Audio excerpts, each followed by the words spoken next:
Unlock your hip stability and core stability with this RDL progression. RDLs are Romanian deadlifts. A physical therapist cares about RDLs because they're the essence of hip hinging. Okay, so here's a little lesson. Hip hinging is the foundation for lower body movement, okay? So you need to be able to hinge at your hips. You need your pelvis to move over your femur in order to do functional activities, okay? So before you can squat, you need to be able to hinge. So what I frequently see with my patients is that they run into some issues when they're doing some type of core strength and lower body strengthening because they can't properly hinge from your hips. You need to be able to hinge from your hips in order to be able to do any complex movement. So if you want to be able to run, hike, squat, deadlift, do yoga, you need to be able to hinge at your hips. What happens though as we become adults is that we lose our ability to distinguish exactly what it is that we should be doing.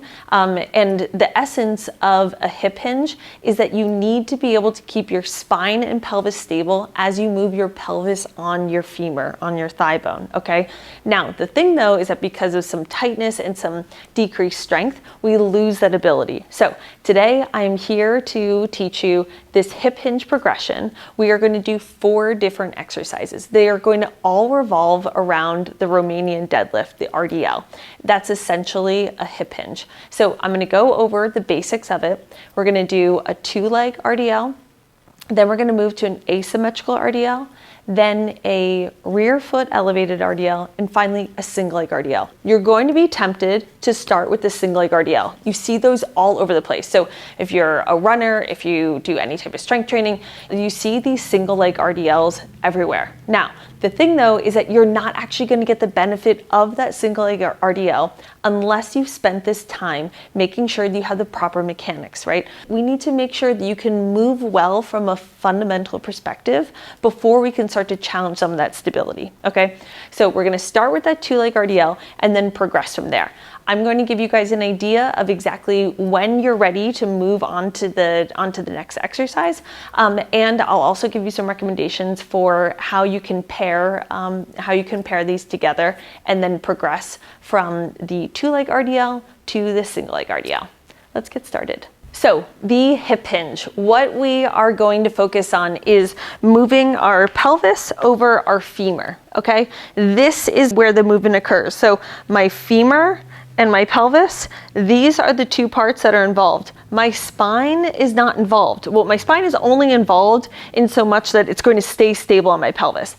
I'm going to use this dowel as a little bit of a visual for you guys. So then that way, then you know exactly where it is that you should be moving from. This dowel is on my head, on my middle back, and on my sacrum. Okay, this is going to make sure that my spine isn't moving at all as my pelvis moves, okay? So what I need to focus on is making sure that I maintain this contact from my head to my middle back to my sacrum. What I see most frequently is people start doing this, right? So that means that in this hip hinge, now my spine is involved. I don't want my spine involved. Your spine should not be involved, okay? So I need to keep the dowel on my head, middle back, and on my sacrum. My knees are going to be slightly bent because I need to make sure that I can activate my hamstrings and glutes, okay? So my knees are slightly bent. I'm going to push my hips back. So this is a hip hinge, okay? So what I'm doing is my knees are slightly bent. I'm pushing my hips back. I'm keeping the weight even in my heels, in my big toe, and the pinky edge side of my foot. My knees aren't bending anymore. So what I see sometimes is people will do this. Okay, so they're doing this movement, okay? Or what happens is they push themselves back so much that now their toes are lifting off, okay? So we need a slight bend of the knees. You're pushing your hips back, and then you notice that I'm hinging from this hip crease. So kind of right where my pocket is, if I place the dowel here, I'm hinging from this position, okay? So my knees aren't bending anymore, my spine isn't bending, I'm just moving, my pelvis is rotating forward on my femur, okay? What you wanna do is start with being able to do 3 sets of 10 of those 2-leg RDLs, okay? This creates the foundational movement so your brain understands, okay, this is how I keep my spine stable on my pelvis. being able to do 3 sets of 10 of these will also make sure that your brain has like a groove for that movement, right? It can remember, oh, hey, this is exactly what I'm supposed to be able to do. So don't skip this step, right? Now, one way that you can make it a little bit more challenging is if you hold a barbell or 2 dumbbells and now you do the same thing. So now your knees are slightly bent and you're pushing your hips back. So say this is pretty easy for you. Now I can grab 2 15-pound dumbbells or a barbell and do the same exact thing. So now I'm loading those hamstrings a little bit more and I'm making sure to keep that weight close that whole time. Now, what will happen a lot of times is as the weight gets heavier, then that's when people's spines will start to round, okay? When they're down here, they're trying to get more range, their spine is going to round. So be really specific about making sure that that back stays flat that whole time. The other thing that happens sometimes is that when people start to come up, they start arching through their back and they're really arching their back. And now you see how my hips are kind of stuck back there, but now it looks like my chest is upright. You really need to make sure that as you're coming up, your glutes are pushing you forward, okay? So that contraction of my glutes make it such that when I'm here, now my glute is contracting, I'm pushing through my heels and my hip is extending, okay? So that's that movement that you need. When you go to initiate coming up, if you're using your spine, you see how now I'm kind of arching through my back a little bit too much. And now, even though I'm upright, now my hips are back. You need to make sure that you're leading through your hips. So you lead as you go down and then they come forward, okay? After the 2-leg RDL, now we can start to challenge ourselves a little bit more. So what we need to do with this is we're going to do that same movement of making sure that we are hinging from our hips, but now we're gonna make this asymmetrical, right? So I'm just gonna step this left foot back, and now I'm gonna do this same movement. Now I need to be able to make sure that I can hinge with this, focusing on hinging from this front leg, okay? Both sides of my pelvis are pointing forward that whole time. So what can happen sometimes is that it will end up looking like people will do this. So now you see how this left side of my pelvis is further back than what this right side is. I need to make sure that both sides are pointing forward, okay? So I'm going forward and back just like that. Now, when you go to do this, this is going to place a lot more demand on this right leg. So I need to make sure that I'm just hinging from here and then I'm not bending this knee. This is what I see happen most frequently. People will start bending this knee back and forth. What I really want you to think about is it's the same motion. So it's this, and then you step back, now it's this. Okay, so I'm really trying to think about making sure that my femur is pushing back and then I'm squeezing this glute to bring myself forward. So once you start doing those asymmetrical RDLs, you can do 3 sets of 10 on either side, and you can even add weights. So the same idea with those weights kind of being down by your side, you're flexing and extending your hip. As soon as that weight starts to get heavier, your hip is going to kind of start to come forward a little bit more.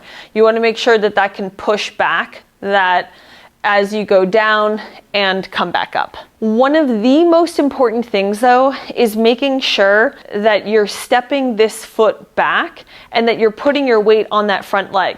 If you step this one forward, it ends up being that you can put a little bit too much weight on the back leg, and then you're not really getting some of the benefit of teaching your body how to stabilize just on that single leg, okay? So like that's kind of what we're trying to do. Now, you did the asymmetrical RDL. Now we need to make this a little more challenging. So what we're gonna do is, I'll show you now on my left side so you can see my right leg. We're going to do a rear foot elevated RDL. Now this is gonna be even harder because now I have even less weight on this leg. And then I'm going to push that hip back and then come forward. So both sides of my pelvis are pointing forward that entire time. I'll show you on this side. So when I'm here, I'm going to think about, okay, both sides of my pelvis are pointing forward. I'm going to push this hip back. What happens most frequently is this hip will kind of start to slide forward and it'll be kind of like this, or people will start to bend their knee. This is not a lunge, okay? I'm just trying to hinge at that hip, but all those other rules still apply. So that rear foot RDL looks like this. So both sides of my pelvis are pointing forward. I'm gonna push my hip back and then come up. So now I have a lot less stability on this right leg, and I really have to be hinging just from this side. Now the thing too is, like, I like to put my hand right in kind of like where my pocket would be. So then that way I can push that hip back and then come up.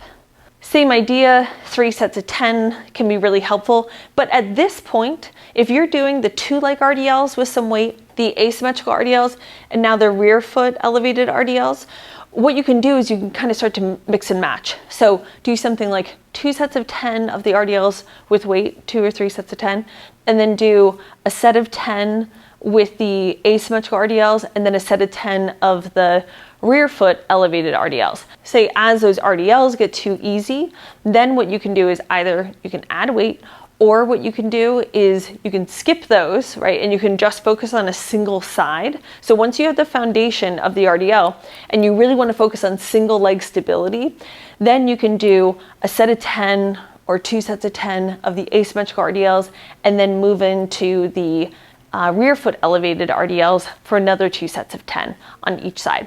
Doing that single side work is going to be so helpful for addressing asymmetries. But the thing though is that you need to make sure that you have the proper foundation to do that. And by doing the 2 leg RDLs first, it's going to make sure that you have the prerequisite movement and that your brain knows, okay, here's how I hinge at my hip. So in that way, then when you isolate a single side, your brain already has a foundation of what it should be doing with 2 legs. The final progression is a single leg RDL. So we went from 2 legs to asymmetrical to then rear leg elevated, and now we're going to do single leg. So now that if that dowel is placed on my head, middle back, sacrum, and now this back leg, now I'm focusing on hinging just from that right leg, keeping that left leg lifted, and then coming back up. So the same thing applies. I need to make sure that this this femur is pushing back that whole time. So I'm pushing that hip back, both sides of my pelvis are pointing forward, and then I'm coming back up. From the front, so both sides of my pelvis are pointing forward, the dowel's on my head, middle back, sacrum, and my calf, and then I'm hinging, and then I'm coming back up. By doing this progression of the RDLs, what you're avoiding is the most common mistake I see for single leg RDLs, and that looks like this. The most common mistake for single leg RDLs looks something kind of like this.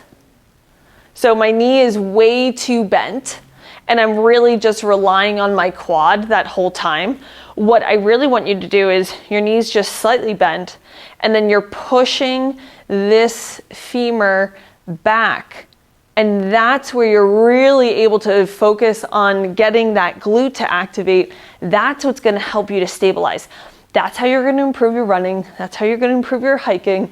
That's how you're going to improve your lifting and yoga. And it's going to reduce your glute pain, hamstring pain, IT band pain, your knee pain. You need to be able to hinge at your hips. This hip hinge progression is incredibly important for not only improving performance, but also addressing injuries, okay? This is the way that I start with so many of my patients. If you have glute tendinitis, hamstring tendinopathy, IT band syndrome, patellofemoral syndrome, patellar tendinitis, psoas tendinitis, SI joint dysfunction, we need to restore these hip hinge mechanics in order for you to do anything with your lower body, right? So that's why this progression matters so much. Doing something with 2 legs, then moving into something that's asymmetrical, and then finally doing a single leg exercise. You might be tempted to start with just doing that single leg exercise, but do not do it first. So many of these injuries are related to the fact that we can't properly hinge from our hip on one side or the other. By starting with doing a 2 leg exercise, you can use, say, your left side to teach your right side what it is that it's supposed to do. Then you can start to isolate that side where you still have some of the benefit of the stability of the left leg, but then you're starting to place a little bit more demand on that right leg, on that injured leg. Then what you can do then is say, okay, well, now I'm ready for this. Now my brain knows what this right side is supposed to do, and I can make this a little more challenging. But a progression is what's going to teach your body. It's going to repattern how it is that you move. So follow this progression. Ask me any questions that you have. I gave you some ideas of some progressions going in that order, and some sets and reps. But the thing though is that everyone is different, okay? So you might find that one thing feels a little bit more easy than the other. So you might want to increase the volume, the number of sets that you do, and repetitions, or you might want to increase some of the weight. But the thing though that matters most is that you move well, right? So I want you to be really intentional about how it is that you're moving. This is what's going to create that really good foundation for you, and it's going to help to address injuries and also improve performance. This was a deep dive into hip hinge mechanics and a hip hinge strengthening progression. It was a lot of information, so feel free to ask me any questions. I'm always happy to help. Like and share this. This is one of the most common things that I talk to my patients about, and there's a lot of misunderstanding around exactly how it is that you should progress this sort of thing and what kind of benefits you're actually trying to get from it. So I wanted to make sure that instead of just talking to my patients about this, that I shared this, for the greater good.